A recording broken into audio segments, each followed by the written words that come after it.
Kay nga naman, kay kung katungara ang imnon, ang sakit mo balik, kung mo grabe pa hinuon. Munang ang Dios, gusto og tibuok kapag tuman, dili ang katunga lang. Oh, ano mo na kinaiyar bago nato dres Pilipinas, Pilipino ba? Ay, resita nga 21 ka buok, amoxicillin nga may painom kay grabe na nang imong ubo. Palit rag tulo ka buok. Okay, panirang-arang na niya. Kaya ang bakterya man mapatay, so nahitabo na immune. Ya, pag immune sa bakterya mo, grabe na siya. Pag grabe anak, di na madala ng tambala, lain na sad. Sa mo nang nahitabo, ano mo sa ibul ni, but pasabot. Ha? Muna nga sa gamay nga bahin nga gihimo sa mga engineer nga atong natagad pagtagad nga nimong istorya, nakahimog na kong kadaot. So, tungod lang sa dili pagsunod sa sibo nga sugo. So, muna yung unang punto nga kinanga klaro kayo. Kung adunay sugo nga klaro, dapat mo'y sundon o mo'y tumanon. Kaya kung dili na mahitabo o dili na masunod, posible mabalik na sa imo ang dili mayo. Oh, dadoon na to nagkatawa pero muna tinuod. So muna siya. Oh, so nay klarong sugo. Dili kung kini klarong sugo sa Dios alang sa kinabuhi ni Saul. Pero tungod kay wala siya mosunod, nay mga consequence. Nay mga pagsinati. Mo na sa atong kinabuhi. Pag naay dili naay klarong sugo nga isulti sa ato, bisan pa sa atong mga ginikanan nya kitang mga anak di pun mosunod. Naay di gyud mahayong hitabo. Alright, so kana katawa-tawan to sa no, di ba? Ikadawang punto. Ikadawang punto dinhi mao ang pagkamasinugdanon nga adunay kondisyon. Tanawa. Ang pagkamasinugdanon nga adunay kondisyon, mabasa na to sa verse 7 o 13 o 15 sa Samuel. Basaharan niya ninyo na. Namo may Bible diya. So basaharan niyo.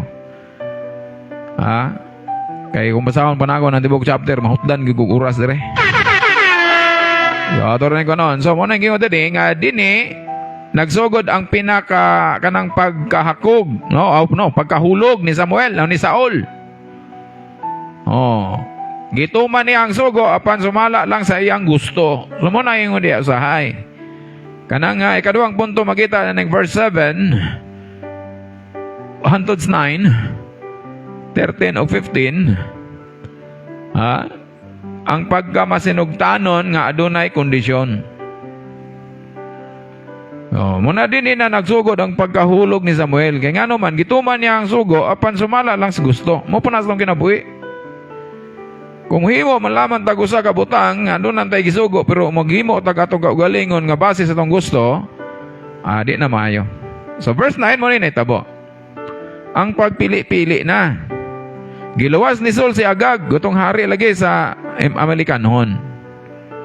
Di ba? Og ang labing maayo nga mga hayop, mo iyang gipili. Diri na ipusa na.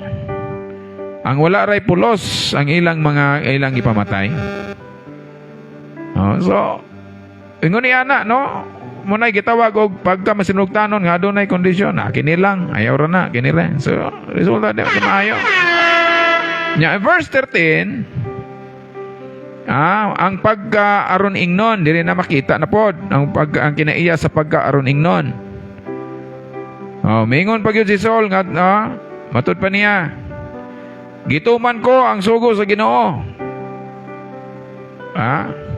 Matod pa niya nga to kang Samuel. Matod niya, gituman ko na ang sugo sa Ginoo.